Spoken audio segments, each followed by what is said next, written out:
This is the course that produced 11 मेरे पास 10 only है, but this course produced 11 ranks under 1000 in JEE Advanced 2026. Yo, mano, physics Vinay. Hi, I'm Anupal and I'm back with the official launch video for the problem solving course for 2027. This is the course that produced 11 मेरे पास 10 उंगली है, but this course produced 11 ranks in JEE Advanced 2026. So ये है problem solving course launch for 2027 and right now I'm on my website vinayopal.com. If you are not aware of it, you can go and check it out yourself. vinayopal.com पे जाके explore कर लेना पूरा website, क्या क्या है, मेरे qualifications, past students के reviews and all the available courses for JEE. And यहाँ पर I am going to talk about the problem solving batch 1 and batch 0. तो ऊपर देख रहे हो यहाँ पे दो लिंक्स है for problem solving 2027, batch 0 and batch 1. Now what is the difference between those two batches?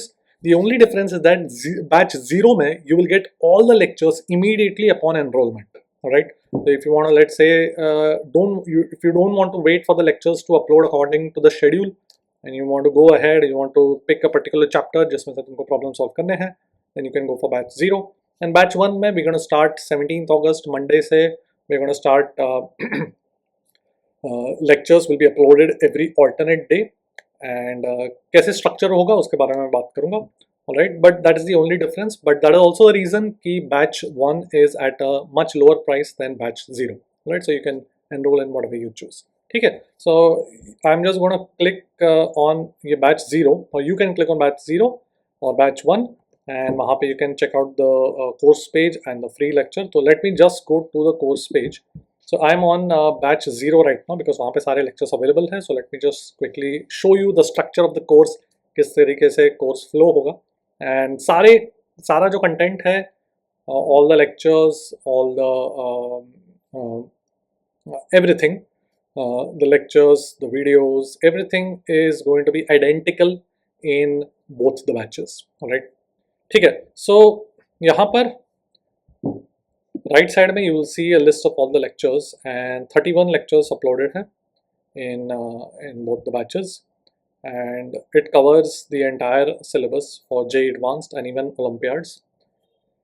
Here I have we are going to start in lecture 1. We are going to start off with electrostatics and एक structured manner में electrostatics से we are going to go to capacitors, फिर current, पूरा electromagnetism पूरा complete करेंगे, ठीक है, and that will get over around lecture 15-16. उसके बाद फिर ये जो 17th lecture है वहाँ से I'm going to start off with rotation and mechanics करेंगे, rotation, center of mass, or fluids, thermodynamics, ऐसे करते करते ultimately we're going to come to modern physics and wave optics, ठीक है.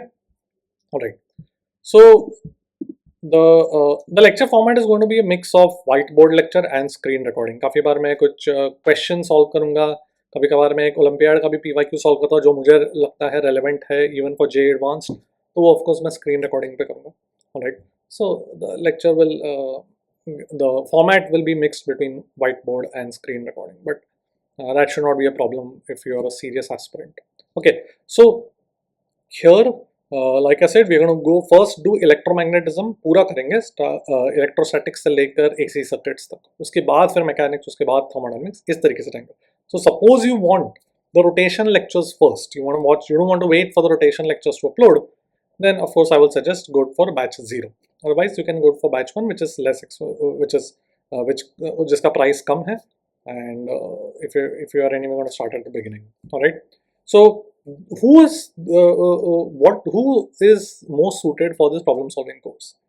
तो ये जो कोर्स है 2026 में बहुत अच्छे स्टूडेंट्स ने एनरोल किया एंड बहुत अच्छे रिजल्ट्स आए हैं and the very first batch of this course 2026 में जो मैंने लॉन्च किया था 2026 एडवांस के लिए, that itself produced 11 ranks in the top 1000. So the content is absolutely premium and top notch, but this course is for those who are already comfortable with the majority of JEE Advanced syllabus. Standard जो JEE Advanced पढ़ते हैं, तुम offline coaching में पढ़ रहे हो या कहीं और पढ़ रहे हो, the standard advanced तुमने कंप्लीट कर लिया है, एंड कंप्लीट मतलब मेजोरिटी, कंप्लीट भी जरूरी नहीं है, because I am gonna start with electromagnetism, तो तुम्हारा अगर ऑप्टिक्स मॉडर्न फिजिक्स भी बचा हुआ है तो you can still start of with this problem solving course. This problem solving course is going to have very unique problems, and a lot of them are going to be made by me originally, and some of them are going to be Olympiad ke PYQs, various regional Olympiads. It could be Indian Physics Olympiad, the USA Physics Olympiad, Russian Physics Olympiad. थोड़े थोड़े बीच बीच में मैं डालूंगा जो मुझे लगता है relevant है, क्योंकि हुआ है ऐसे और हो रहे हैं कि JEE advance is also taking inspiration from this olympiad PYQs. 2025 में एक सीधे सीधे IPHO 2024 का प्रॉब्लम या 2023 का problem, if I remember correctly, MCQ में आ गया था JEE एडवांस 2025 में. ऑलराइट, एंड ऐसे बहुत सारे केसेस हो रहे हैं recently. So this problem solving course will cover pretty much everything. My original questions, some Olympiad PYQs, and some modification to JEE advanced questions. So, and not just questions, but I'm also going to cover a lot of rare unknown concepts, very deep in a lot of depth. All right. So these lectures are going to be dense, and if you're already familiar, probably you are.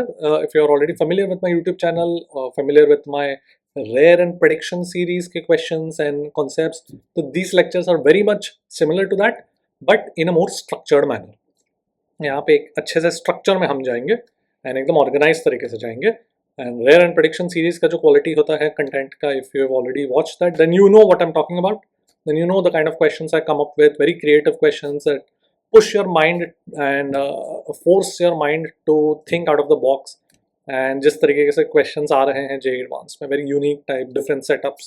So this course is very much, you can say, like a more in-depth, extended and structured version of the rare and prediction series. ठीक है. So किसके लिए ये है course? अगर तुम्हें लगता है तुम स्टैंडर्ड JEE एडवांस क्वेश्चंस वगैरह सॉल्व कर लेते हो तुम्हारे मॉड्यूल के जहाँ से भी पढ़ रहे हो, and you want that extra edge, you're targeting the top 1500 rank, top 1000 rank, top 500 rank, then this course is for you.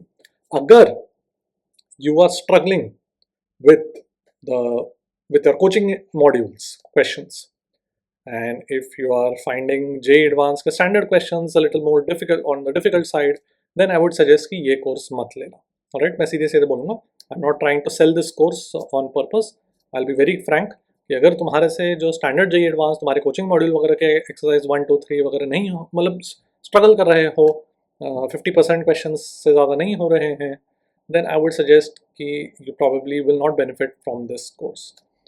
अगर तुम्हें कोर्स में एनरोल करना है, I would rather suggest my crash course which will take you from एकदम mains level to advance level. Alright, and अगर तुम्हारा mains level भी खराब है, then I would suggest to watch my one-shot series that I took for JEE Mains 2026. काफ़ी in-depth कराया है मैंने वहाँ पर, and बहुत सारे students have benefited for the JEE Mains only, particularly only for the JEE Mains. They have benefited a lot from my one-shot series on YouTube. Alright, तो वो lectures दिखेंगे छोटे, but काफ़ी dense है, and in fact those one-shots are more detailed than many of the one-shots, many of the longer one-shots you'll find on YouTube. Alright, so you can go and check it out for yourself. It's completely free, of course. It's on YouTube, but a lot of students have told me, given me feedback that those one-shots on my YouTube channel helped them a lot in preparing for the JEE Mains. Alright, so अगर तुम्हारा JEE Mains ही अटका हुआ है तो पहले वहाँ पे जाओ, एक बार वो देख लिया, then you can go to advanced level by taking my crash course. Alright, and the problem solving course will not be beneficial for you. Okay, so for those who are truly on track for or aiming to crack a top-notch rank or top rank in JEE Advanced, and maybe even preparing for Olympiads, then this course is the right course for you. And as always, इसमें 100% doubt clearance होता है. All right, so you can see we always have 100% doubt clearance. You can post doubt here, and मेरे सारे courses में यही है. You can post a doubt here, and I will answer it. I answer almost the same day or within 24 hours. ठीक है. And इसमें 31 lectures है, but I am also planning to upload more lectures with more multi-conceptual questions, probably after JEE Mains का first attempt, because ये 31 lectures देखने में ही तुम्हारा 2-3 महीने चले जाएंगे, and it's quite lot of information, lot of density in these lectures. And after JEE Mains, I am planning to upload more multi-conceptual questions, mixing different chapters के questions and even maybe concepts and maybe some research papers and all right. So यहाँ पे do I have a free lecture so that you can get an idea? Of course, lecture number 2 is completely free. मैंने lecture number 2 रखा है free because इसमें बहुत ही beautiful सा concept मैं सिखाता हूँ in for charges and dipoles, for the motion of charges in dipoles, electric dipoles. तो of course I expect कि तुम्हें basic dipole, electric dipoles वगैरह के बारे में आता है, उनका field calculation, उनका potential calculation, basic standard stuff जो JEE एडवांस के लिए पढ़ते हैं तो वो आता है. And then you can go and watch this lecture. Alright, so I'm gonna play that lecture right now, so we can watch it fully. And उसके बाद you can take a call whether you want to enroll in the problem solving course or not. And for any queries, you can email me at contact@vinayapal.com anytime. Alright. And this problem solving जो batch 1 है that will begin on Monday 17th August.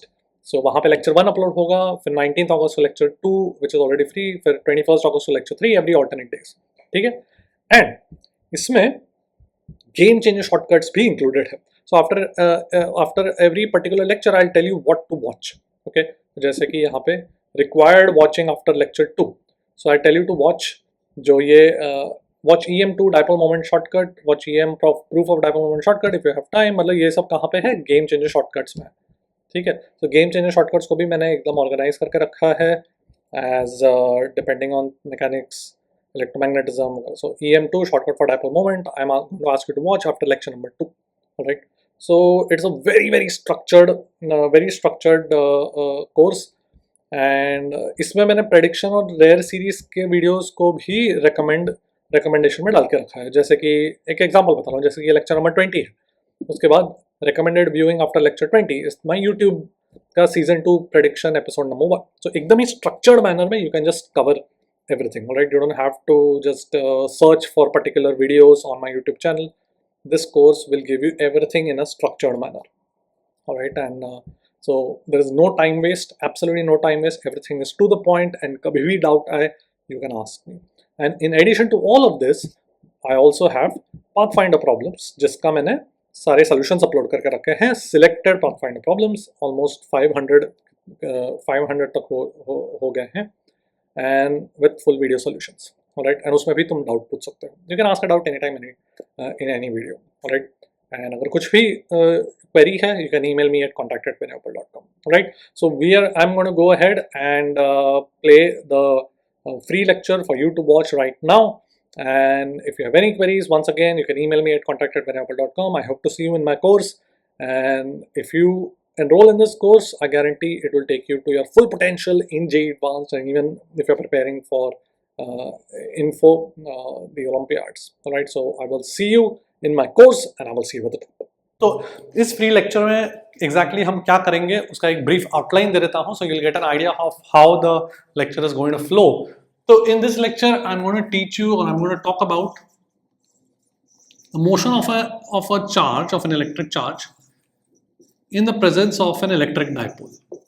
ये basic theme है इस lecture का. Basic theme मतलब इस पे based हम we are going to do variations of concepts, we are going to introduce some complexities. So सबसे पहले मैं जो करूँगा वो है कि एकदम सिंपल सा सिचुएशन जहाँ पे मेरे पास एक डाइपोल है, उस पे उसके एक्सिस पर एक चार्ज है, and I am going to ask you how does the charge move. Alright, कि position of the charge as a function of time. फिर इसमें एक वेरिएशन लेकर आएंगे जहाँ पे dipole is also free to move. तो फिर वो डाइपोल भी रिपेल हो सकता है अगर ये चार्ज पॉजिटिव है तो, ओके, नेगेटिव है तो अट्रैक्ट करेगा. But then you will have to account for the motion of the dipole as well. Then एक बढ़िया सा original question which I really enjoyed formulating and then also solving, कि जहां पर मेरे पास एक डाइपोल है एंड उसके सामने एक चार्ज है, तो चार्ज को इस तरीके से वेलोसिटी दे देते हैं, बट देन डाइपोल को रोटेट करते जाते हैं अपन. We are continuously rotating the dipole so that it's always pointing towards the charge. तो चार्ज का ट्रेजेक्ट्री किस तरीके से होगा, distance as a function of time, किस तरीके से हमें इसके एंगुलर वेलोसिटी को रखना पड़ेगा as a function of time so that it always points towards the charge. Alright, so this is a question that I formulated by myself. It's an original question and it's a very creative question. इसको analysis करेंगे and you will see how these are all connected. you will see a common equation appearing in all of these आगे जाके भी. Alright, so it's not as if मतलब the lecture is going to flow very smoothly and very naturally. इसके बाद I'm going to solve an IPHO problem. And you might wonder कि यहाँ पे IPHO problem क्यों solve कर रहे हैं? Because ऐसा नहीं है कि कोई बहुत डिफिकल्ट क्वेश्चन है. You will be able to solve it even on your own. I am very confident once you understood the first couple of problems that I've done. Because उसी तरीके से फ्लो करके हम इस प्रॉब्लम को solve करेंगे. Because उसका जो अंडरलाइंग बेसिस होगा, अंडरलाइंग कॉन्सेप्ट्स होंगे, वो इस इन प्रॉब्लम्स में हम ऑलरेडी सीख चुके होंगे. Okay, then comes the gem of this entire lecture. The most beautiful part of this lecture is a very rare concept that I studied from a research paper जो American Journal of Physics में आया था कई साल पहले. तो very rare concept जिससे which is very unknown to people, बहुत कम जनों को पता है इस दुनिया में. And I am not exaggerating. तो इस रेयर कॉन्सेप्ट में लेकर इसको हम सीख कर we are going to solve a more complex question जहां पे the dipole is fixed and उस चार्ज का मोशन किस तरीके से होगा. तो this is a more complex question compared to this, because इस केस में हमेशा dipole is on the axis, charge is always on the axis of the dipole. So it's little bit straightforward compared to this. ये इस question में dipole के axis पर नहीं है हमेशा charge. The charge is travelling in 2 dimensions. Okay, so we are going from 1 dimension, we are flowing and we come to 2 dimension, but you will see the same equation appearing again and again as we go from the very first simple situation to this very complex situation. But ये rare concept जो मैं सिखाऊंगा उसको use करके इस complex problem, 2-dimensional problem को भी हम easily solve कर लेंगे. Okay, this was from a research paper that I studied thoroughly. Okay, फिर इसी rare concept को use करके एक और हम problem solve करेंगे जहाँ पे as you notice यहाँ पर हमेशा हमने charge को dipole के axis पर रखा है. But in this problem, we'll keep the charge on the equatorial plane of the dipole, and then we'll analyze the motion, and a very surprising, beautiful trajectory comes out. But then the trajectory comes out using this rare concept that I'm going to teach you here. This is the star of this lecture. And then एक और European journal of Physics में एक paper पढ़ा था मैंने, उस पे based एक क्वेश्चन बनाऊंगा मैं फॉर व्हेन द चार्जेस, जो चार्ज का motion is perpendicular to the plane of the, perpendicular to the axis of the dipole, वो देखोगे तुम. एंड फाइनली एक ओरिजिनल क्वेश्चन जिसमें चार्ज फिक्स है एंड डायपोल मूव कर रहा है. यहाँ पे सब डायपोल फिक्स था, या मतलब चार्ज का मोशन हम एनालाइज करते हैं. ये लास्ट क्वेश्चन में जो करूंगा उसमें हम डायपोल का मोशन एनालाइज करेंगे. Alright, so you are going to see the lecture flow beautifully and very smoothly if you have watched any of my full length lectures जो मैंने यूट्यूब पे भी डाला है, like Newton's laws, kinematics. You will see you will know the way I structure the lecture is it's all connected from the first to the next to the next. तो ऐसे एकदम smoothly flow करता है. Alright, and before you know it, you will be solving high level problems. तुमको समझ में भी नहीं आएगा कि वो एक difficult problem है जो तुमने solve कर लिया. Alright, so I hope you enjoy the lecture. एकदम आराम से बैठ के देखना. डेफिनेटली ये वाला पार्ट तो देखना ही देखना, बिकॉज ये बहुत कम जनों को पता है इस दुनिया में. Alright, enjoy the lecture and I will see you next time. I will see you at the top. Let's talk about the motion of a point charge in the field of an electric dipole. So for that, let's quickly recap the field and potential of an electric dipole. So suppose I have a dipole here, electric dipole. I'm going to assume this electric dipole to be very tiny. So इसका मतलब it's going to be extremely small, like almost a point object. So at an angle theta, at a distance r, the potential due to this dipole is kp divided by kp cos theta divided by r square, where k is 1 by 4 pi epsilon naught. And if I take this as r cap and this is my theta cap, so these are my unit vectors. The radial component of the electric field is, you can just calculate it on your own by taking the derivative del v by del r. ये मिल जाएगा 2kp cos theta by r cube, and the tangential component minus del v by r del theta would be kp sin theta by r cube. Okay, so these are the basic concepts of potential and field, the basic values of potential and field that will be useful for us when we analyze the motion of a charge in a dipole. Okay, so we are going to start off with a simple one-dimensional problem, and then we'll increase the complexity and go to two-dimensional setups. All right, so let's go ahead. So let's do a simple question where I have an electric dipole that is fixed, and on its axis I have a point charge of charge q and mass m, and let's assume initially that the point charge is positively charged, and then we'll later on talk about if it is negative. So initially the distance of this point charge from the dipole is some constant b, and initially the velocity of the point charge is 0. Here r dot means dr by dt. It's just a label for dr by dt. So dr by dt, velocity of the point charge, initially 0. So we've released this point charge from rest on the axis of a dipole, and I want to find the distance of this charge as a function of time. Okay, so r is the distance of the charge from the dipole. Alright, so let's do this question. Honestly, it's very straightforward. What we can do is we can conserve the energy, and by conserving energy we'll get the velocity. I'm just outlining the solution of how we are going to proceed. We'll conserve energy, we'll get the velocity of the point charge, we'll write velocity as dr by dt and integrate. That's it. Okay, but we will then go on to more complex setups in 2 dimensions. Alright, so let's quickly do this. So the energy initially is, I can write the potential of the dipole into the charge as the energy initial, because initially kinetic energy of the charge is 0. So the potential on the axis would be kp by r squared.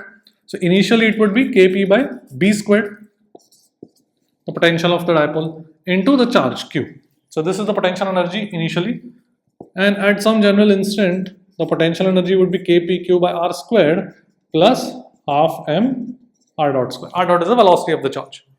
Okay, so all we have to do is integrate. So let's quickly do this.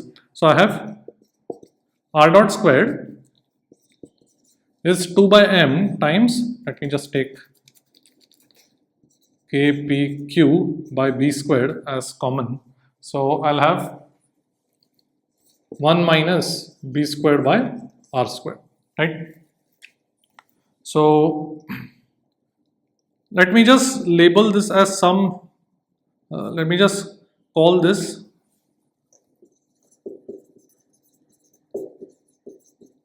as some v infinity squared. Why am I doing this? Because this is in fact the square of the speed at infinity. If this is a positive charge and if it goes to infinity, this will be its speed. Can you see that? Because you can just quickly see from this equation itself, as r tends to infinity, this is going to be the speed square of the speed. So I'm just labeling this as v infinity squared. Or you can just see it from energy conservation also. At r tending to infinity, the potential energy will be 0. All you will be left with is the kinetic energy, and you can see r dot square would be 2 kpq by mb squared at infinity. So I'm just labeling this as v infinity squared. Okay, so it will just be a little convenient. Alright, so I'll have r dot squared is v infinity squared times r square minus b square divided by r squared. So if I just take the square root on both sides, now it's a simple integral. So I'll write r dot as dr by dt and take all the r terms on one side. So r by r square minus b square dr. See here, when I took the square root, I have to take the positive sign. I can take the negative or the positive sign in the square root, right? The reason I did that is because if I assume the charge to be positive, we are assuming the charge to be positive, the distance is going to increase. So r dot has to be a positive number. All right. Okay. So now I'll have, what do I have? And I'll have v infinity times dt. At t equal to 0, the distance is b. At general t, the distance is r. Now this integral should be very straightforward. I'll just write down the integral. So I hope all of you know how to integrate this by substitution. Just substitute r square minus b square as some u squared, where u is some new variable, and you will get this. Okay, so this is basic integral. Should be v infinity into t. And therefore, by substituting, you will see r square is b squared plus, and therefore r is. Alright, So that is the distance of the point charge as a function of time. And you can see from this equation also, as t tends to infinity, this quantity will be a very large quantity compared to b squared. So as t tends to infinity, r will tend to v infinity to t, which is expected. Okay. Alright, so this is the distance of the point charge as a function of time, a very simple problem. Now here, what if the point charge was negative? What happens then? So if the point charge was negative, then here q would be negative, right? And then when I take the square root, I can't say this, I can't use this equation, because first of all q is negative, so there is no solution, there is no real solution for v infinity. And that makes sense, because if q is negative, it's not going to go to infinity, it's going to get attracted towards the dipole. Alright, so what I'm going to do is, for the negative charge, I'm just going to erase the steps from here on, and then we'll solve this equation forward for a negative charge and see what we get. Alright, so the equation till here is the same, it doesn't depend on the sign of the charge, whether it is positive or negative. Now, if we have a negative charge, so here we have q as negative. Alright, so let me just write this as minus 2kp mod q by mb squared. It's just a little easier to see. Right? I'm just writing q as minus mod q, so we'll deal with positive numbers. And then let me take this negative sign inside. So then I'll have b square by r square minus 1. Alright? And now let's do the calculation. So I'll have r dot squared is 2kp mod q by mb squared times b square minus r square by r square, and then I'll take the square root.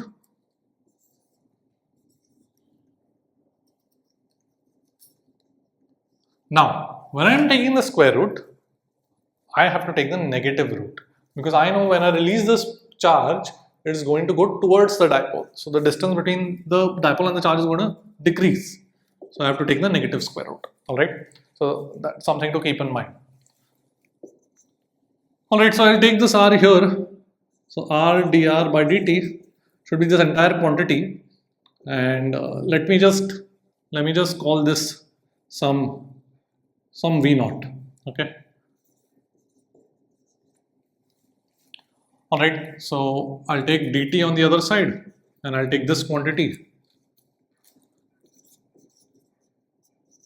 here. Okay, and now we'll do the integral once again. So the integral of this is very similar to what we just did. So it will simply be negative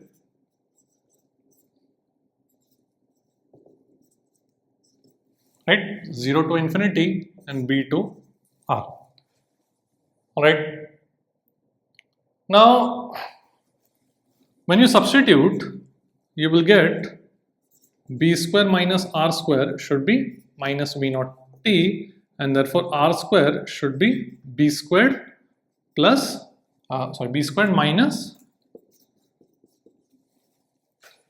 Alright, so this distance as a function of time comes out to be square root of b square minus v naught square t square. And now you can see that the charge will collide with the dipole in a finite time. In that finite time, let's say the charge collides at t equals b by v naught, where v naught is this entire quantity. I've labeled this entire quantity where v naught is 2kp mod q by mb squared. Alright. So the charge collides at t equal to b by v naught. Alright, so the negative charge situation was also pretty straightforward. Just make sure that you take the negative square root here. Okay. Now, one thing that we must keep in mind, that in this negative charge situation, we've actually made an assumption, or you can say it's an approximation, that this dipole is an exactly, or is a perfect ideal dipole, which means that we have to treat it as an exact point object. Because the field that we write here, or the potential that we write, Kp by r squared, the potential that we write for a dipole on its axis, this Kp by r squared is actually for far away points. But if we assume the dipole to be exactly a point object, in that case we can use this potential Kp by r squared to be valid throughout the entire journey, right up till the point that the point charge collides with the dipole. Alright, so that's just something to keep in mind when we are dealing with a case where the charge gets near the dipole. If the dipole had a small but finite size, then this analysis would break down when we get near the dipole. Alright, because ultimately Kp by r square is an approximation for finite dipoles.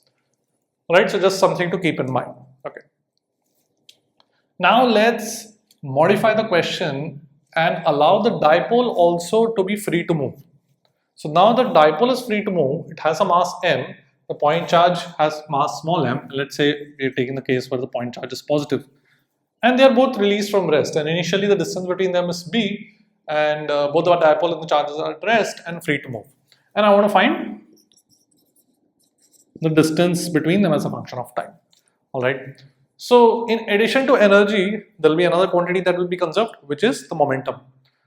So we won't actually do the momentum conservation and the energy conservation because the concept of reduced mass will make our problem very easy to solve without actually doing momentum conservation and energy conservation. We will still do energy conservation, of course. So one thing to realize is that the center of mass of the system is at rest initially. So of course it's going to be at rest at all times. There is no external force on the system in the inertial frame in which we are observing these to be at rest initially. So the center of mass is going to remain at rest.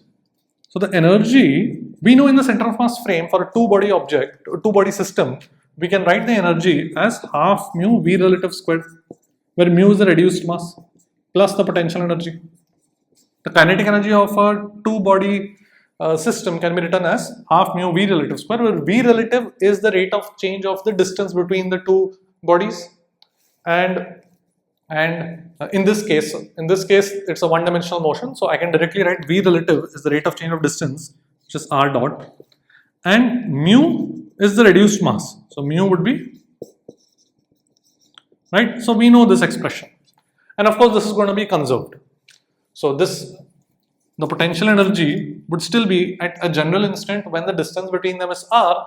The potential energy is still going to be Kp by r square times q, potential into charge, and this should be equal to the initial energy. And v relative, I can just replace it by, alright. So you see that this expression is exactly the same expression that we had earlier when only the charge was free to move. In that case, we had small m, the mass of the charge, in place of mu. That's all we had. So when we transition from that problem where the dipole was fixed to this problem where the dipole is free to move, mathematically all we have to do is replace the mass by mu. Alright, so that is exactly what we're going to do, and I can just directly, you can do the steps on your own if you want to, but I'm just going to save some effort, and I'm going to write the expression directly as r is equal to b squared plus v infinity squared t squared, and now in this case v infinity is the relative speed. It's not the speed of the point charge anymore, it's the relative speed, because what we got there, v infinity squared, was kpq, right? 2 kpq by mb squared is what we had gotten. So here now I have to replace m by the reduced mass, and you can see what is this? What is this? This is, if you set r tending to infinity, r dot squared would be 2 kpq divided by mu b squared, which is exactly this. So basically, as you take r tending to infinity, the value of r dot would be this value. The square of r dot would be this value. So basically, v infinity represents the rate at which the distance is changing between the two particles, or between the charge and the dipole, when the time is after a very long time, when time tends to infinity. Alright, so it's very straightforward. You can just do this calculation. You can do the steps on your own, but we've already done the mathematics, so we can just use this transformation to arrive at the final result. Alright, okay, let's go ahead. Now let's look at a question that I came up with myself and it's a two-dimensional question involving the motion of a charge in the field of a dipole. And it's a very interesting question, and the solution is also very elegant, and I found it really interesting. I came up with it myself, and I was just thinking about creating problems for this topic for the motion of a charge in a dipole field. Let's take a look at the question. So I have a point charge that is placed on the x-axis, and we have a dipole that is fixed at the origin. The point charge has charge q, mass m, and it is being given a velocity v naught perpendicular to the x-axis. Alright, this is at t equal to 0. This is the initial situation. We have a positive charge, and now the dipole is rotated by some external agent. It is rotated with some angular velocity omega as a function of time, such that it always points towards charge q. So I want to find what should that function of angular velocity as a function of time be, so that the dipole is always pointing towards the charge. Remember that the charge is going to move under the influence of the field of the dipole, and the dipole itself has to be rotated so that it is pointing towards the charge. Okay, so I found it a very interesting setup. So let's analyze this. So what is going to happen if you just quickly want to visualize what is going to happen? The charge is going to get repelled away by the dipole. So because the dipole is always pointing towards the charge, at any instant when the charge is here, the dipole is going to be pointing here. When the charge goes to this point, travels further in time, the dipole is again going to rotate. Alright. So if I label this angle as theta, I basically want theta dot, the derivative of this theta. Alright. Now this theta is also the angle that the position vector of the charge is making. This is the position vector of the charge from the origin. So basically what I want to do is I want to calculate the position, the rate at which this position vector of the charge is rotating. So first of all, can you see that the force of this dipole on the charge will always be along the radial direction, because the charge is always on the axis of the dipole. So on the axis, the force by the dipole on the charge is always going to be, the electric field on the axis is going to be 2kpq divided by r cube, right? Because we had the radial field as 2kpq divided by r cube cos theta, and the tangential field had sin theta, but theta is measured from the dipole. So here the angle theta has to be set to be 0 at all times, because the charge is on the axis of the dipole. Okay, if you want to, let me just label this as phi, so that there's no confusion between phi and theta. Here theta is measured from the axis of the dipole. Alright. Now theta will be set to 0 for the points on the axis of the dipole, and therefore we arrive at this force as the field into the charge. Now can you see that this force is always in the radial direction, because the tangential component of the field will be 0, because there is a sin theta term, and theta itself is 0 for the points on the axis. So this force by the dipole on this charge is always going to be radial, and therefore this is a central force motion. And central force motion means that because the force is always going through the origin, the force on this charge is always going through the origin, the torque about the origin is 0, and therefore the angular momentum about the origin is conserved. Okay, the angular momentum is conserved, and its magnitude will have a value of m v naught into b. Alright, I'm just writing it down here for if we need it later on. So we've established that this motion is a central force motion, and the angular momentum is always conserved. Okay, now in general,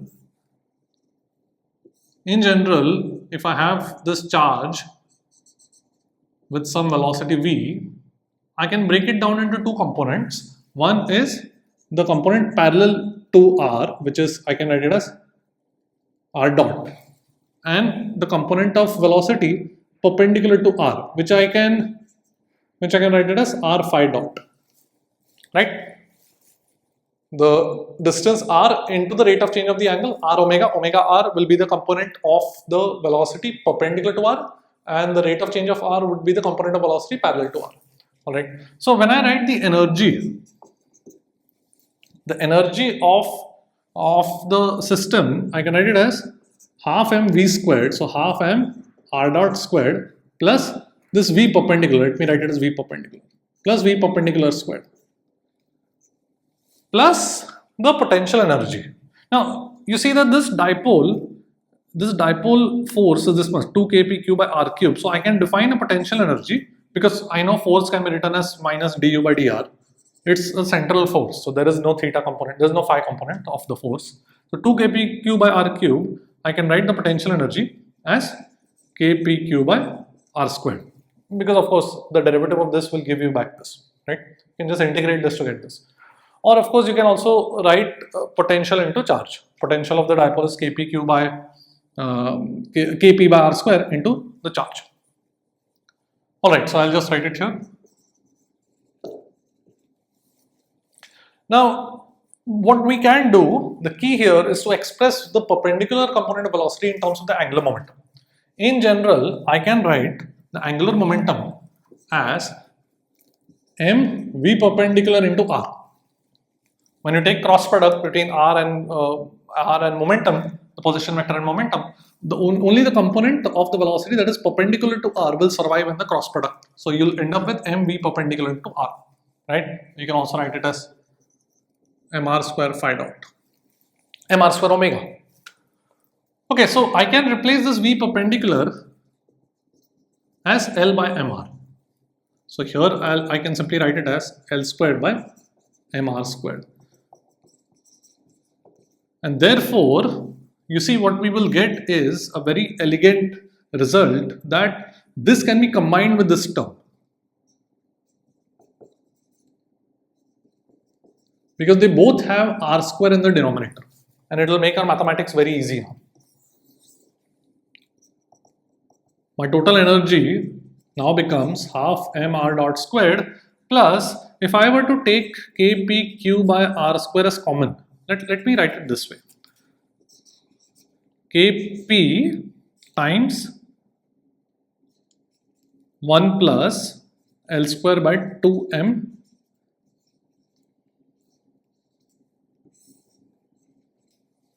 Alright, I'll talk about why I have written it in just a minute, but can you just quickly see that this expression is correct mathematically at least? I've just taken kpq by r squared common, and therefore I'll have 1 plus L square by 2m and just divide by kpq. Alright, so the reason I have written it this way is because, let me just write this term.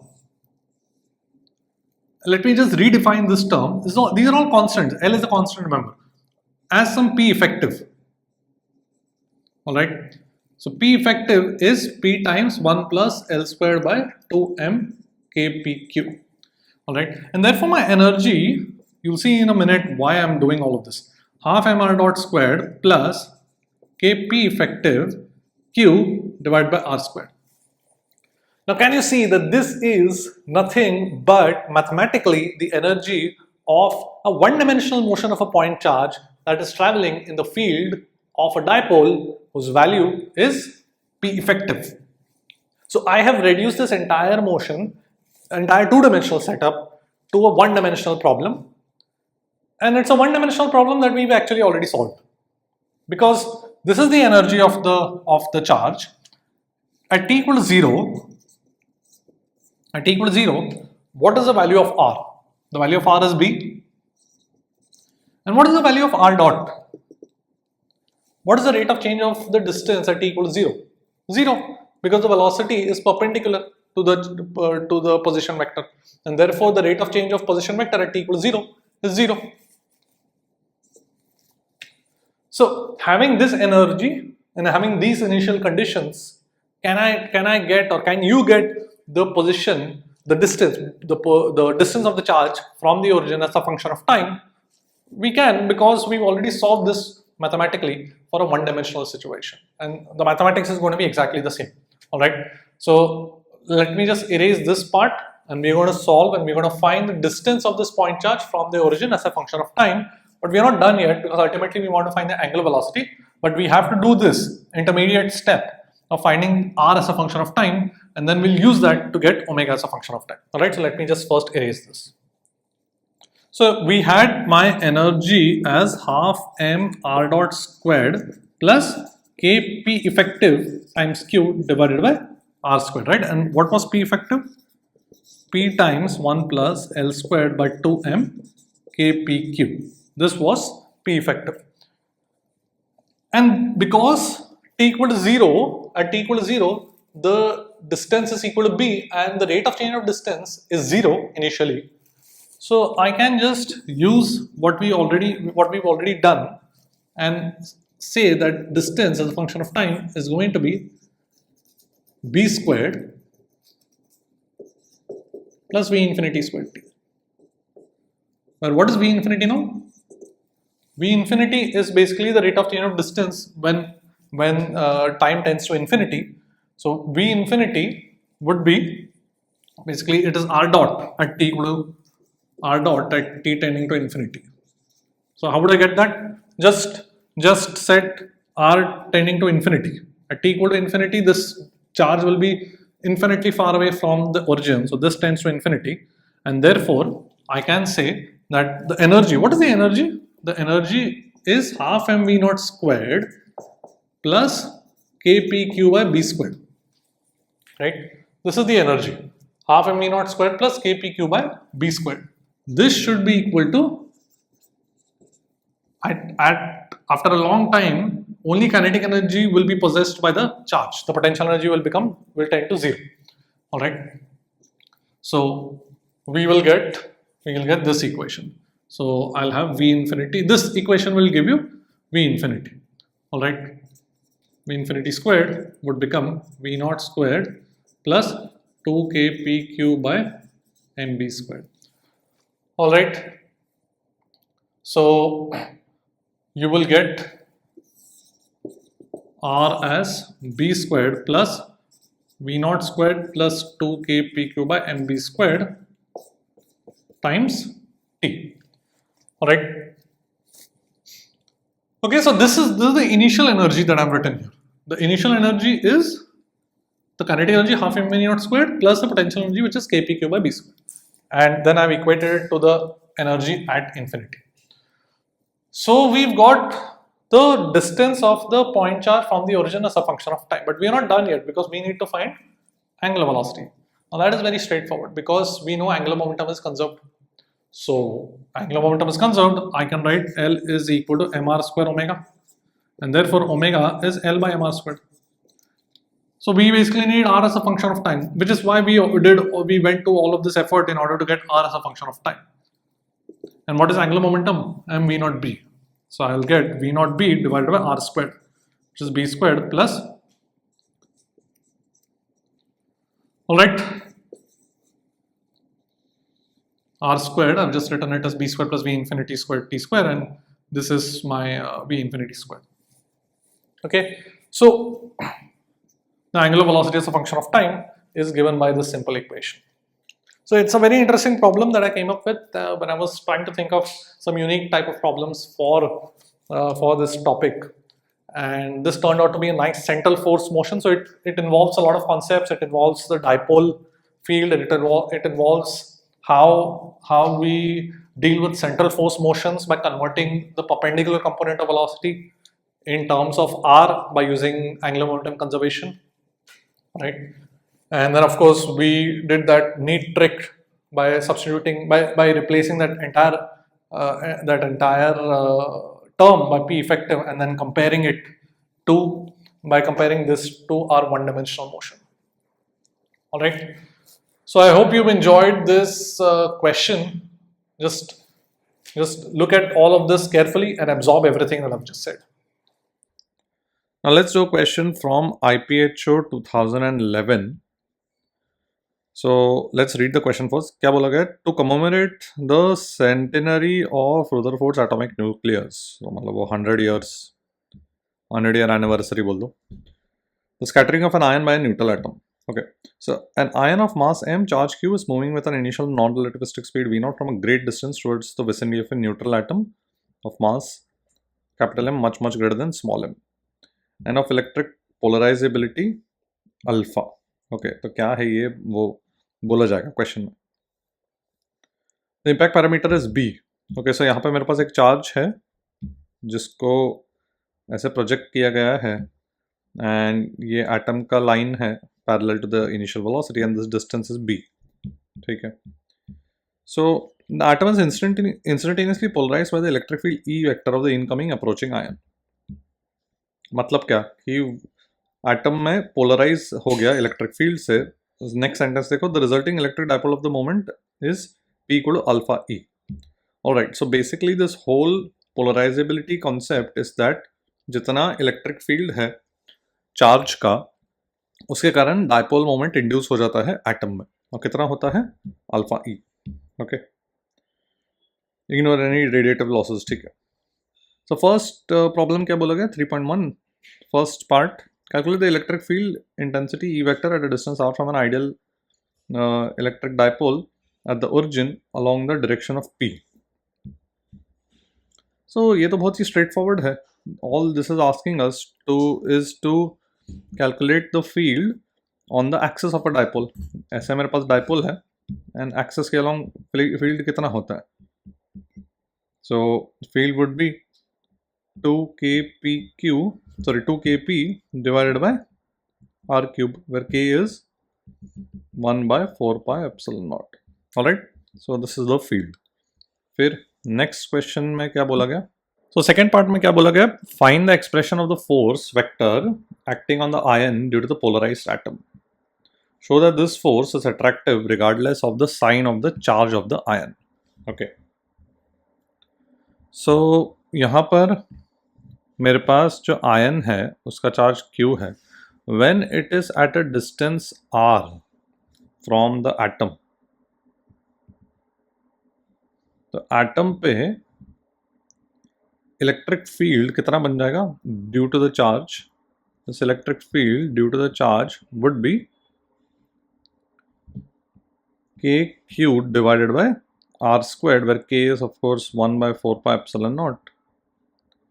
And ये direction क्या होगा, अगर suppose charge को हमने positive मान लिया तो the electric field will be in this direction. So if I take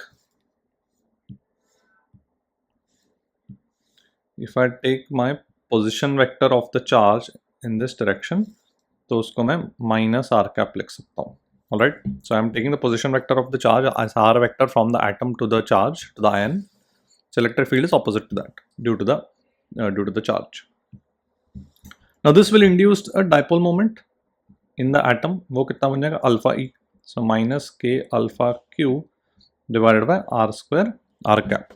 alright, तो ये डाइपोल मोमेंट का डायरेक्शन क्या होगा, इसी डायरेक्शन में हो जाएगा, बिकॉज अल्फा को हम पॉजिटिव मानेंगे। ऑलराइट, तो अब अल्फा को पॉजिटिव क्यों मान रहे हैं, बिकॉज थोड़ा सा फिजिकली देख सकते हैं कि जो चार्ज है, अगर ये पॉजिटिव चार्ज है तो उसके इलेक्ट्रिक फील्ड के कारण इस एटम में इस तरीके से चार्ज सेपरेशन हो जाएगा। The negative charge will go to the left, the electrons which will produce a dipole moment to the right in the atom। okay, so the dipole moment that is induced will be parallel to the electric field। all right, ठीक है, तो force कितना बन जाएगा, सो मुझे पता है कि the force on the ion, can I write it as, because the dipole moment is pointing in this direction, उसका electric field, the dipole moment ऐसे है तो उसका electric field at the ion would be in this direction. Correct, so force भी इस direction में, assume the positive charge. ठीक है, and therefore force on the ion would be 2kp by r cube into the charge, and it will be minus r cap, right? p is the magnitude। ठीक है, तो I will write, यहाँ पे ये substitute करूँगा p का value, तो मेरे पास आ जाएगा 2k squared 2k squared alpha q squared divided by r raised to 5 with a negative sign on the ion. So this will be my force. ठीक है. Now I also have to show that the force is attractive regardless of the sign. तो जब charge positive है वहां पे तो मैंने बता ही दिया कि force is attractive because it is towards the atom minus r cap के कारण, राइट. बट अगर चार्ज नेगेटिव है तो क्या फर्क पड़ेगा? अगर चार्ज नेगेटिव होगा ये तो the electric field will be in this direction due to the charge. So therefore the dipole moment will be in this direction, and therefore the electric field due to the dipole on the charge will be in this direction, and therefore because the electric field is in this direction, r cap direction, and the charge is negative, the force will again be towards minus r cap, towards the atom. Okay, so the force is going to be attractive regardless of the sign. All right, फिर third क्या बोला? What is the electric potential energy of the ion atom interaction in terms of alpha q and r? Now basically I can just use this and integrate it to get the potential energy. So potential energy कितना बन जाएगा? I can write F is minus du by dr. Central force है ना, only radial component है, ठीक है. तो I can just integrate this. तो du would be minus f dr, तो नेगेटिव नेगेटिव कट के 2k square alpha q square, तो कांस्टेंट है, तो आ जाएगा dr by r raised to 5.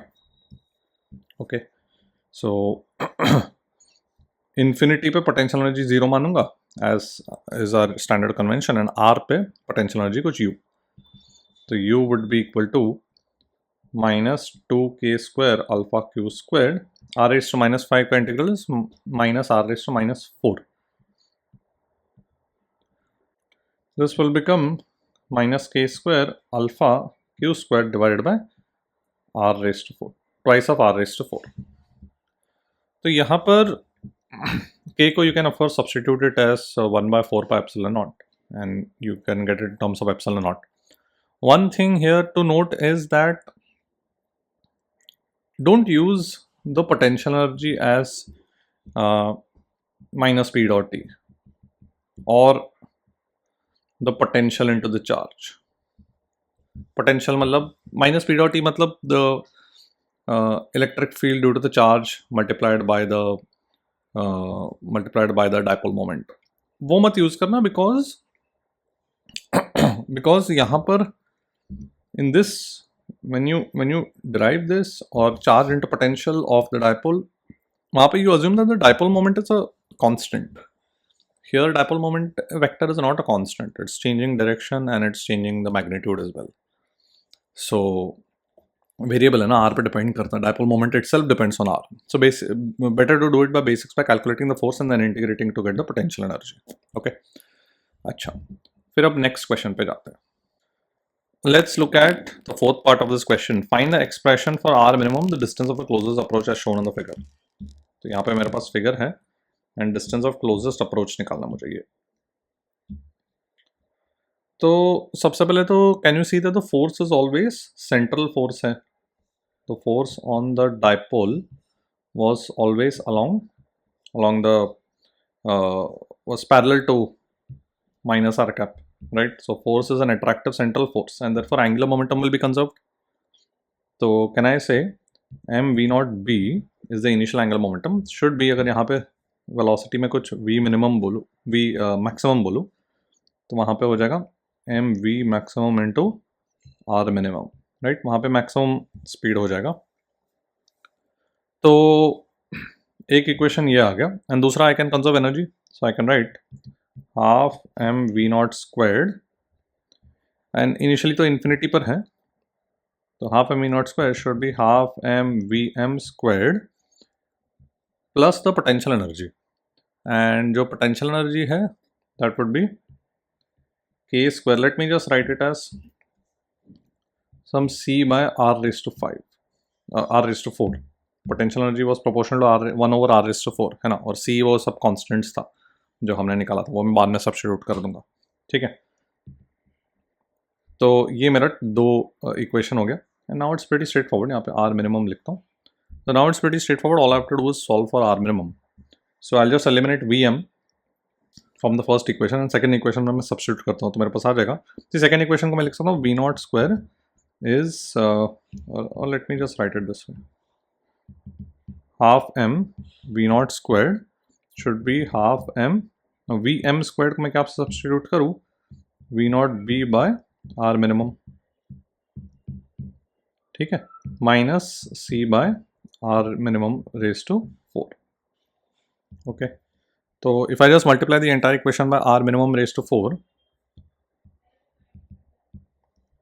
तो ये बन जाएगा are minimum raise to 4 into m we not square by 2 should be m we not square b square by 2 into r minimum squared minus c. So we have a quadratic in r minimum squared, right? So let me just say कि let r minimum squared be some x. तो मेरे पास हो जाएगा, I'm going to just divide the entire equation by 2 by m v naught squared. Okay, so x squared should be equal to b square x minus 2c by m v naught squared. So I'll have x square minus b squared x plus 2c by m v naught square should be 0. अब इसको solve करते हैं तो x का value क्या आ जाएगा, देखो b plus minus b raise to b squared sorry plus minus b raise to 4 minus 4, this will become 8c by m v naught squared divided by 2. All right, now I have to choose the positive or negative sign. So let's just do that on the next page. Now we have to choose between the positive and negative sign. So see, this is ये जो मेरे पास r minimum का squared है ये, अब जब मैं positive and negative sign के बीच में choose करूँ तो I have to look at some special case. If I let c tend to 0, मतलब the potential energy is extremely negligible, मतलब the force is also very negligible, force of attraction on the ion. Suppose मतलब मैं एक special case choose कर रहा हूँ, तो force अगर बहुत ही नेग्लिजिबल है, ऑलमोस्ट जीरो है, तो ion will just travel in a straight line, we expect that, so the minimum distance will simply be b, correct. So अगर c tends to 0 then r minimum must tend to b, right, and therefore we have to go for the positive sign here. ठीक है, negative sign होगा तो फिर तो वो zero बन जाएगा are minimum, that is not possible. Okay, so therefore r minimum will come out to be b by root 2. इसको b बाय रूट 2 को मैं कॉमन ले लेता हूँ, तो 1 plus square root of b by root 2 को मैंने कॉमन ले लिया तो अंदर आ जाएगा 8c by m we not square b raise to 4. All right, this is my minimum distance between the ion and the atom. Okay, let's go to the next question. So last part of the question पे जाते हैं. If the impact parameter B is less than a critical value B naught, the ion will descend along a spiral to the atom. In such a case, the ion will be neutralized. The atom in turn is charged. This process is known as charge exchange. What is the cross-sectional area? Pi B naught square. So basically B naught का value निकालना है मुझे. So let me just quickly write down कि हमें R minimum का क्या expression आया था. So we had gotten B by root 2 times 1 plus 1 minus 8c by m v naught square b raised to 4. This was the expression we got for the minimum distance. Now जैसे ही you encounter quadratic, always you should be mindful of the discriminant. The discriminant needs to be positive for real solutions. So यहाँ पर बोलेगा कि the impact parameter b is lesser than a critical value. तो जितना कम b होगा यहाँ पर, you can see this quantity will keep on getting bigger, and therefore there is a chance that the discriminant becomes negative, and in that case we won't have a solution for R minimum, and that is what the question is referring to. In that case there will be no R minimum and ion will descend along a spiral. All right, so अब for this condition just at the critical value we'll expect कि the discriminant should be 0. उससे ज़्यादा अगर b हो गया तो उससे कम b हो गया, sorry, so in that case the discriminant will become negative. Okay, so I'll have 1 should be equal to 8c by m v naught square b naught raised to 4. So b naught raised to 4 is 8c by m v naught square, and therefore the capture cross section area जो बोला गया that would be pi b naught squared तो ये बन जाएगा pi times, alright.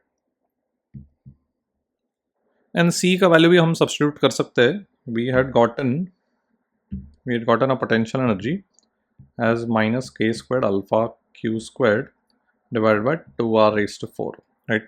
And इसको मैं I can just substitute k as 1 by 4 pi epsilon naught and I'll get it as minus alpha q squared divided by 32 pi square epsilon naught square r raised to 4. And of course मैंने इसको c minus c by r raised to 4 लिखा, so c का value मेरे पास आ जाएगा alpha q squared divided by 32 pi squared, ठीक है? And then just of course you can substitute it here and get the final answer. So that's the IPHO 2011 question. Honestly not a very difficult question to be honest. अगर carefully किया जाए तो काफ़ी honestly इतना कुछ खास difficult नहीं था. Only thing was to recognize the pitfalls जहाँ पे वो कोई students P dot T लेके potential energy लिख ले, whereas that is only valid for a constant dipole moment vector. And यहाँ पर भी वो deciding the sign of R minimum, तो वहाँ पे we had to take some special case. Otherwise, the physics concept was quite straightforward of angular momentum and energy conservation.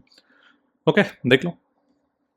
Now I'm going to talk about a very rare concept that is rarely taught or even rarely known to people, that appeared in a beautiful paper in the American Journal of Physics in 2008, where we have a new conserved quantity when a particle is performing some motion under the influence of a fixed dipole. So I have the situation where I have a dipole, an electric dipole that is fixed. It is fixed, it cannot rotate, it is fixed at the origin, and I have some charge, point charge. Let's deal with the positive charge for now. So I have a charge of charge q and mass m, and to analyze the motion of this charge, there is a new conserved quantity that was, that like I said, that was given in the paper that came in 2008. And that conserved quantity is going to make our calculations very simple. Instead of doing by the standard method of writing all the tedious equations, we can use this conserved quantity to simplify our calculations. Let's take a look. So I have the charge at some instant, it is at a distance r and making an angle theta. Let's call this the x-axis and this is the y-axis. Right, and it has some velocity. So what I'm going to do is I'm going to calculate the torque by the electric field on this charge, and you'll see in a minute why I'm doing this. So what is the torque? See, we'll have a radial electric field and a tangential electric field. Only the tangential electric field will contribute to the torque. So torque about the origin would be R times the force, the tangential force, which is the charge into the electric field, right? Now this torque should be equal to the rate of change of angular momentum, correct? I can write my angular momentum as mr square into the angular velocity, which is the derivative of the angle theta.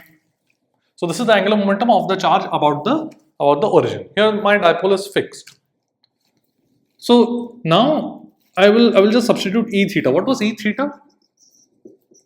Kp sine theta by r squared, where k is 1 by 4 pi epsilon naught. So let's just substitute that here. I'll get r cube. We have cube in the electric field. So when I substitute E theta here, you should see that we'll have kpq sine theta by r squared, should be dl by dt. Now the trick is to create angular momentum on the left hand side, and I can do that just by multiplying m and theta dot. So if I just multiply m and theta dot in the numerator and the denominator becomes nothing but the angular momentum, which I can take to the right hand side. So I'll have kpqm sine theta dot should be equal to L dl by dt, right? Theta dot is the derivative of theta with respect to time, and I've taken this angular momentum to the right hand side. Now, can I write sine theta into theta dot? See what is the derivative of cos theta? Minus sine theta d theta by dt, correct? So I can just replace this, my derivative of cos theta. And L dl, can I replace it by the derivative of L square by 2, right? So now I can just club both of these terms and I can write a single derivative of L squared plus 2kpqm cos theta. And of course there is a, you can just divide it by 2, is 0. Right, I've just taken this term to the right hand side and I've clubbed both the terms inside a single time derivative. So if the derivative of this term is 0, then that means that this term is a constant. And this is our new conserved quantity. That is not very obvious in the beginning. We had to do all of this calculation, arrive at this, but this will be very useful in our calculations. We'll see how. So this the L squared plus 2kpq m cos theta is a constant. Alright, I've just absorbed this factor of 2 in the constant itself. So this is a new constant of motion. We already have energy as a constant of motion. We are assuming the motion of the charge in the 2D plane, in the xy plane. Okay, I'm restricting my motion of the charge to the xy plane for now. So in this situation, we have L squared plus 2kpq m cos theta is a constant. Alright, now we are going to look at how this conserved quantity will very much simplify our calculations in this general situation. So let me just erase this and then we'll proceed. So let me take a specific situation where I have a dipole and I have a charge here, let's say at a distance b at t equal to 0, and it is given a speed v0 and this is mass m, and the dipole is fixed. Alright, so I want to calculate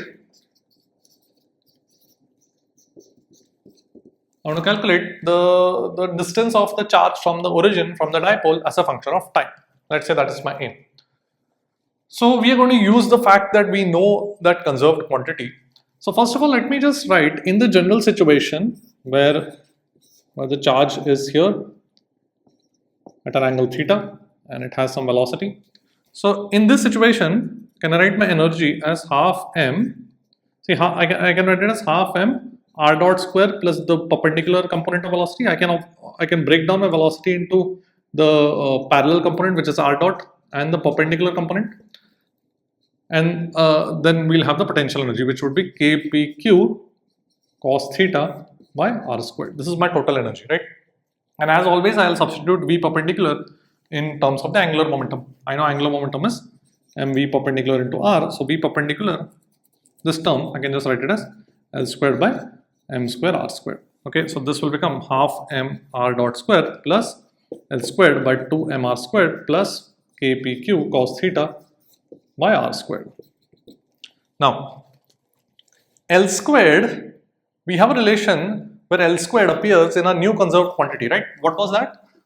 L squared plus 2kpmq cos theta was conserved. Let me call that conserved quantity as beta. Okay, and we know what in this specific example we know that value. I've still not used the specific initial conditions where the velocity is along the y-axis. I've not used that yet. This is still dealing with the general situation in the of the motion of a charge in the xy plane. Later we'll substitute, we'll use the information about the initial conditions to find beta, and then we'll solve the exact equation for r as a function of time. But for now, let me just substitute L squared, which is beta minus 2kpqm cos theta here.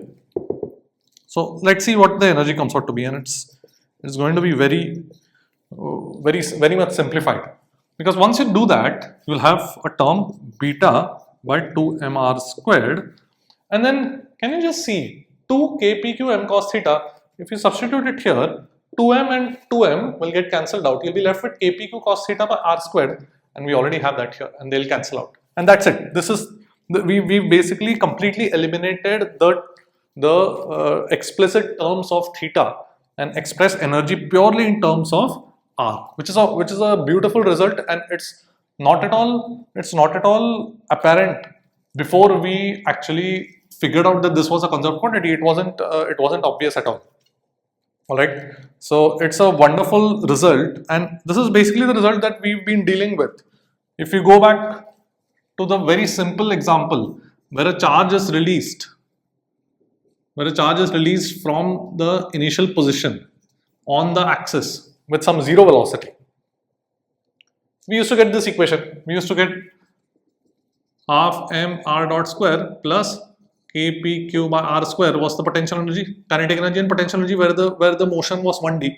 In this example, you get the energy of this form. Mathematically, it is exactly the same as this, except that we have beta in terms of kpq. We have beta by 2m in terms of kpq. And therefore, we can use all the mathematical results that we got in this situation, in a very simple one-dimensional situation, here as well. So, can I just directly write? R is, now let's go to the initial conditions. So, my initial conditions are that R is B and R dot is 0. Alright, because initially the velocity is perpendicular to the position vector. So, the derivative of the magnitude of the position vector is 0. And therefore, I can write R as R naught square plus V infinity square T square. I'm not deriving it again. We've already done it for the simple situation. So, we have R is root of R naught square plus V infinity square T square. And all we have to do is R naught is, B, the initial value of R. And what is V infinity? It is the value of R dot when R tends to infinity. So, as R tends to infinity, this term goes to 0 and R dot goes to 2E by m, right? R dot square goes to 2E by m. And what is E? So, E would be the initial energy is of course conserved. So, we'll just use the initial value half mv naught squared plus the potential energy which is kpq by b squared. Alright, so this will become V naught square plus 2 kpq by R dot square initially is nothing, R dot square as R tends to infinity is nothing but V infinity squared. So we basically have the equation for R as a function of time. Okay.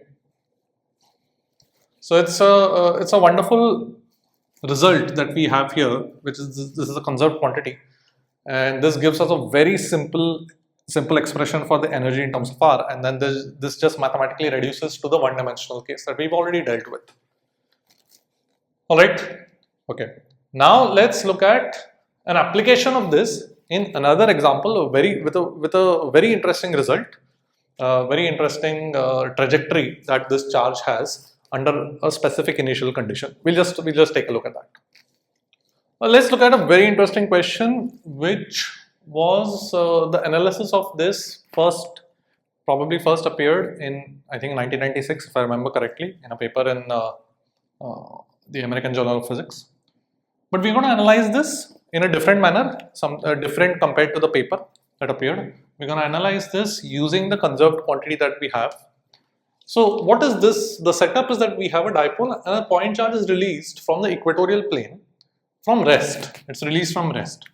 So I want to analyze the setup, and the question can ask you what is the shape of the trajectory of the charge, and find the speed of the charge as a function of the angle traveled, or something of that sort. Okay. So once again we have the conserved quantity L squared plus 2kpmq cos theta is a constant, right? Now what is the value of this constant? Initially theta is 90 degree. Remember, theta is measured from the dipole axis, so theta is 90 degree initially, and it is at rest. So both these terms are initially 0. Angular momentum is 0 because the charge is at rest, and theta is 90 degrees, so cos theta is 0, and therefore the conserved quantity, this entire value, is 0 throughout the motion of the charge. Alright. Now at some general situation, remember this is the angle, we have to measure the angle from the positive from the dipole moment vector. So of course cos theta will be negative, and that's why this L squared is a positive term and this is negative. Okay. So now if I look at the energy, I can write energy as half m r dot squared plus L square by 2 mr square. This was the term corresponding to the tangential component of velocity, right? And of course I'll have kpq cos theta by r squared, right? Now, if I substitute L squared as minus 2 kp mq cos theta here, let's see what we get. What are we getting? Minus 2m and 2m will get cancelled out. I'll have kp cos theta by r squared.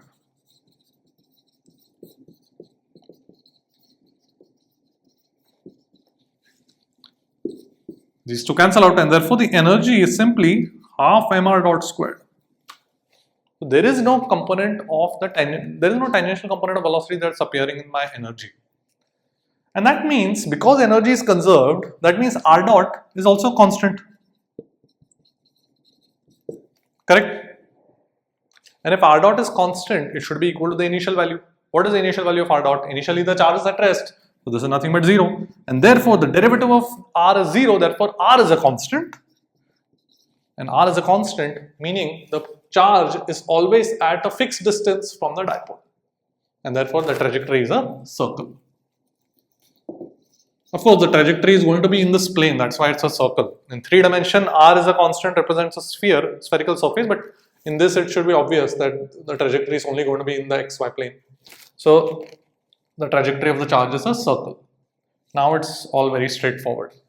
So r is always equal to b. What is the other thing that is being asked? Find the speed of the charge as a function of theta. So that's very straightforward. You can either use your energy. What is the energy? The total energy is also 0 of the charge because r dot is 0, right? So you can use your energy if you want, or you can use this conserved quantity, whatever you can use to get the speed. The speed is going to be perpendicular to the radius. The radius is a constant b now. So I can just conserve energy. Initial energy is, the total energy is 0, should be half mv squared plus kpq cos theta by b squared. And therefore v squared or v would be minus 2 kpq cos theta by b squared. Of course, this is not imaginary because cos theta itself is negative. So of course we have a positive number inside the square root. I missed an m. Alright, so it's a very interesting trajectory, a very simple trajectory, and it's all simplified because of this conserved quantity. Okay. Now another interesting aspect of this particular example is that the motion of the charge is exactly like a pendulum. Let me talk more about that. In what respect it is exactly like a pendulum. Let me just talk more about that. Let me just erase this and let me compare this setup to our simple pendulum setup. Let me just rotate this diagram. Suppose this is x and this is y. Let me just rotate the diagram such that the dipole is pointing in this manner, just for a nice comparison with the pendulum. So I have a charge here of mass m. Let me take another situation of mass m, of a particle of mass m connected by a string which is fixed at one end. Alright, and this is released from rest. Now as this charge travels, it is going to perform a circular motion, and of course so is this. This is also going to perform circular motion. Alright, it will come to rest here and then it will keep oscillating, and that's what is going to happen to the charge as well. The charge started from rest. At this instant, when it reaches the equatorial plane again, the potential energy becomes 0, and therefore because the total energy is already 0, the kinetic energy also becomes 0, and then it will again just keep oscillating. Right, the electric field is in the downward direction in the equatorial plane.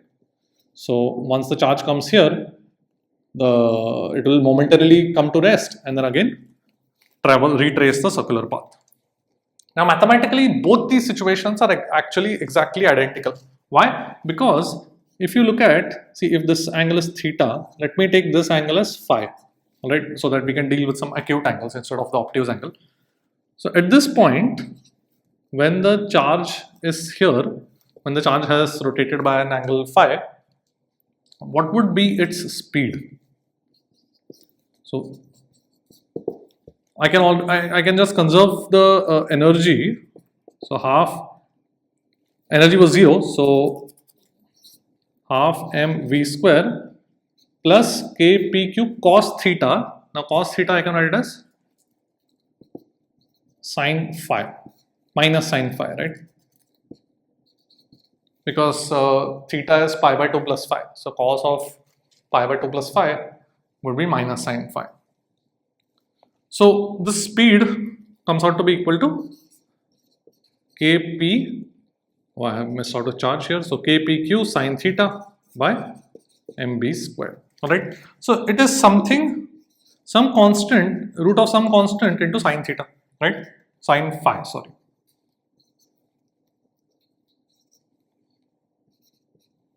Alright, the speed is square root of something into sine phi, right? What about here? If this mass travels, if the angular displacement is phi, if I just conserve energy, can I say mg into b sine phi is the work done by gravity should be equal to the change in kinetic energy?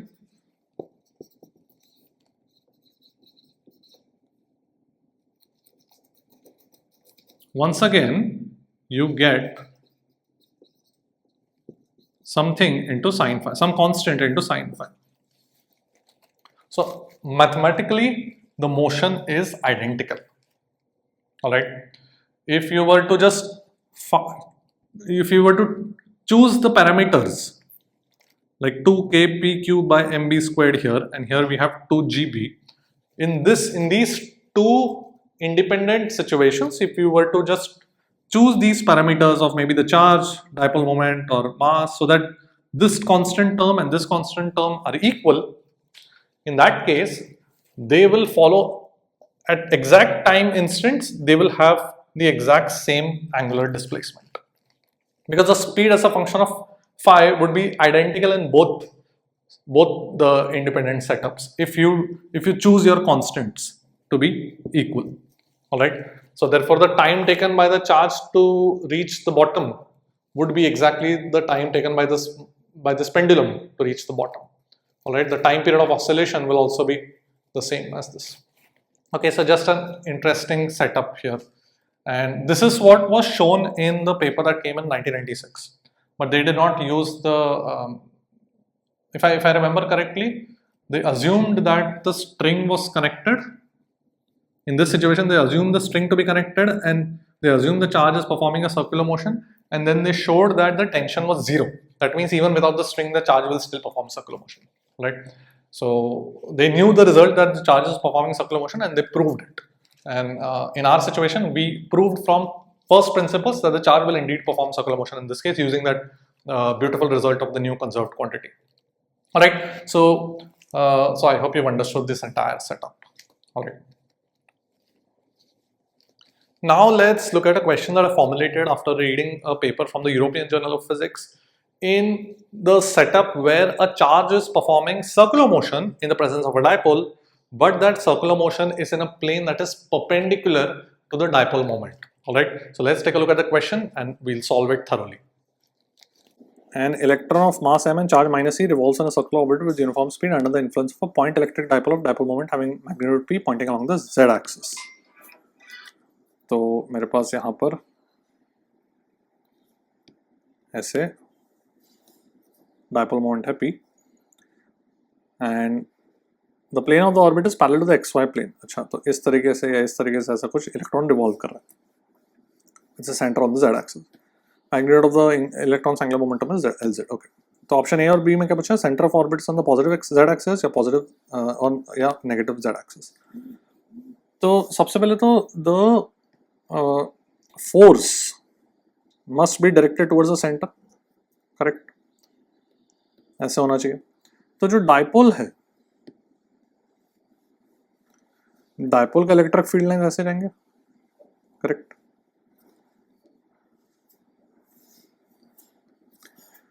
तो यहां पर the electric field का जो component है parallel to dipole वो zero होना पड़ेगा यहां पर at the electron, right? Because it has only to have a xy component, so that the electron does not move in the z axis, it's only traveling parallel to xy plane in a circular motion, right? तो वो दो possibilities है मेरे पास, या तो यहाँ पर कि इलेक्ट्रिक फील्ड यहाँ पर हो जाए, या तो यहाँ पर. तो one plane is above the dipole and one is below the dipole. तो कौन सा लूम है? इलेक्ट्रॉन नेगेटिवली चार्ज है, I need the force towards the centre, so the electric field must be away from the centre, so this one. So the plane of the orbit must be above the z axis, मतलब above the dipole, ठीक है, मतलब above the dipole, above the origin. So positive z axis में होना पड़ेगा centre of the orbit. तो option A correct है. फिर ऑप्शन सी और डी में क्या पूछा हुआ है? एंगुलर मोमेंटम का वैल्यू. ओके, सो ये थोड़ा अपने को कैलकुलेशन करना पड़ेगा. Late me just erase this. So dipole का मुझे ये पता चल गया कि ऐसा एक एंगल पे है, ये इलेक्ट्रॉन सर्कुलर मोशन कर रहा है, such that C I have, अगर मैं यहाँ पर देखूँ तो मेरे पास एक रेडियल वेक्टर ऐसे है एंड एक टेंजेंशियल वेक्टर ऐसे है. Resultant must be in this manner electric field का, तो जाके फोर्स टुवर्ड्स द सेंटर आएगा, करेक्ट. तो यहाँ पर अगर मैं बनाऊँ, this angle is theta, this is also theta, this is also theta, correct. So can you see that radial component का z component and e theta का z component must cancel each other out. So e r cos theta must cancel out e theta sin theta, correct. So e r क्या होता है? 2kp cos, यहाँ पे cos square बन जाएगा, divide by r cube should be equal to e theta is kp sin theta, sin square theta by r cube. तो यहाँ से मेरे पास आ जाएगा tan theta is √2, ठीक है. अच्छा, यहाँ पे what is r? R is this distance from the dipole and मेरा रेडियस को मैं कैपिटल आर बोलता हूँ. Obviously capital R is r sine theta. Okay, so force equation लिखता हूँ कि E into the net electric field which is this electric field should be equal to mv square by r. अब net electric field को मैं क्या लिख सकता हूँ? That will be the x y component. तो ई आर का sine theta component plus e theta, ये जो वेक्टर है ये वाला, उसका कॉस थीटा कंपोनेंट. तो देखो क्या बन जाएगा,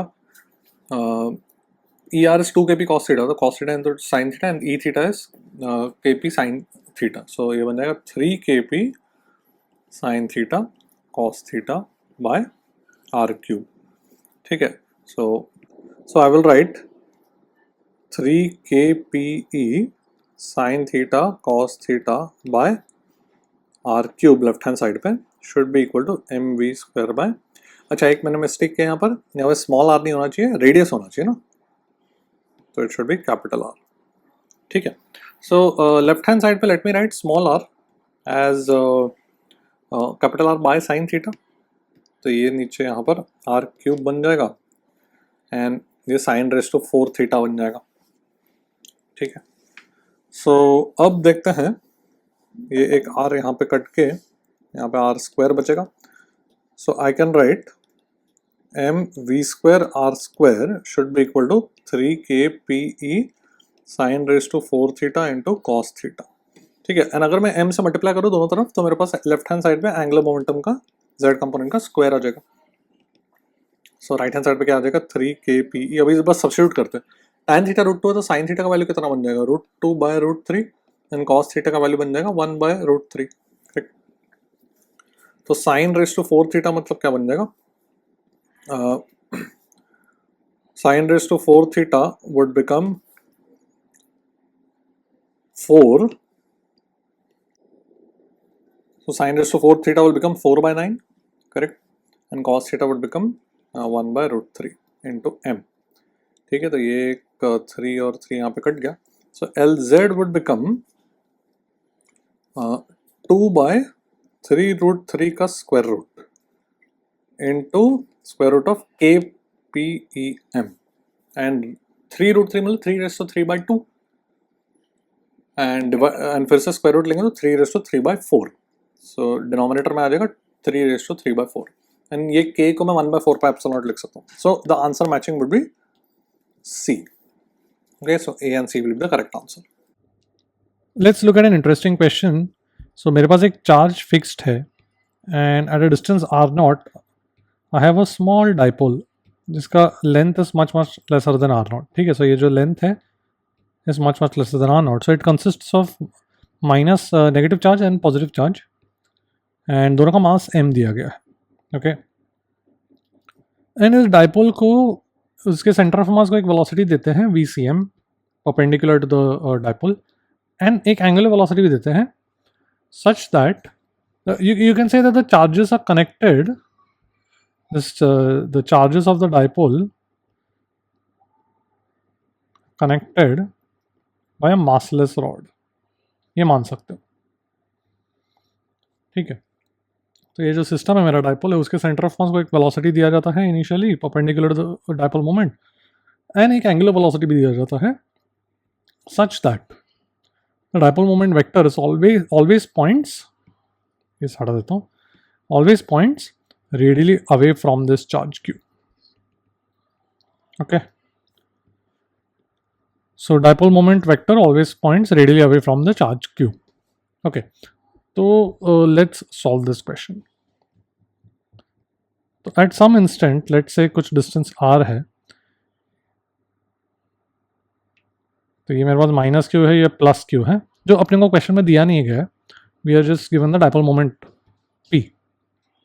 ठीक है, तो can you see that the forces, the external forces is a Coulomb attraction here and the Coulomb repulsion by this charge capital Q, right. तो अगर मैं टॉर्क इक्वेशन देखूं about the centre of mass, तो about centre of mass torque is 0. तो इसका मतलब the angular velocity must be constant. Moment of inertia तो change नहीं हो रहा about centre of mass, correct. So angular velocity must be constant. Now angular velocity अगर constant है तो इसका मतलब, see because the rod is rotating at a constant angular velocity and the rod is always radial, तो that means ये जो position vector है उसका rate of rotation should also be the same angular velocity. d theta by dt should also be equal to omega because this rod is always parallel to the position vector, correct. So अगर मैं point q के about देखूँ, torque about the charge q, the torque of the electrostatic forces on minus q and plus q is again 0 because they are both passing through q. So angular momentum about q, angular momentum of the dipole about q is a constant, correct. अब angular momentum about q is a constant, angular momentum को मैं क्या लिख सकता हूँ? अगर I can write it as, for this minus q charge I can write it as m कुछ r minus बोलता हूँ उसका distance, so this is r minus into omega plus इसका m r plus square omega is a constant, correct. इसका मतलब r minus square plus r plus square is a constant because omega constant already हमने prove कर दिया यहाँ पे, correct. And r minus को मैं क्या लिख सकता हूँ अगर ये डिस्टेंस कुछ d मान लूँ है, r जो है that is the distance from q to the centre, this is r minus. तो r माइनस को क्या लिख सकता हूँ, r minus d by 2 and r plus would be r plus d by 2 the whole square is a constant. इसका basically मतलब कि r itself is a constant. And that just concludes जो शायद फील ऑलरेडी आ चुका होगा कि the dipole has to perform circular motion, uniform circular motion. Why uniform? Because omega constant है, r constant है, तो VCM will be equal to omega r now. This is VCM, correct. So VCM भी constant है. Alright, so the dipole is performing uniform circular motion about the point charge q. So now let's write the circular motion equations and now it's pretty straightforward. So let's write the force equation कि मेरे पास यहाँ पे एक charge है and ये dipole है, तो कितना फोर्स लगेगा, डिस्टेंस तो r नॉट है दोनों के बीच का, तो how do we calculate the force by a dipole on a charge? I can write it as the field of a dipole on its axis, which would be 2kp by r cube into the charge. ठीक है, so ये मेरा force बन जाएगा between the dipole and the charge, and this force 2kp cube by r naught cube should be equal to ये जो दो masses है यहाँ पर डायपोल के m and m. Let's see ये डिस्टेंस कुछ r माइनस है नेगेटिव चार्ज का, एंड पॉजिटिव चार्ज का डिस्टेंस r प्लस है. तो I can write it as m omega square r minus plus m omega square r plus, right. So I can write it as 2m omega square r minus plus r plus by 2. So basically the average of the distances, which is nothing but r naught, right. ये तो centre of मास का distance हो गया. सो मैं लिख सकता हूँ 2kp cube by r naught cube should be equal to 2m omega square r naught. तो यहाँ से अपने को ओमेगा का वैल्यू आ जाएगा, तो ये बन जाएगा kp cube divided by m r naught raised to 4. Okay, so that's your angular velocity, and center of mass का velocity कितना होगा, that will simply be omega r naught. Alright, so it's an interesting question where first we had to deduce कि the dipole is going to perform circular motion. देख लो.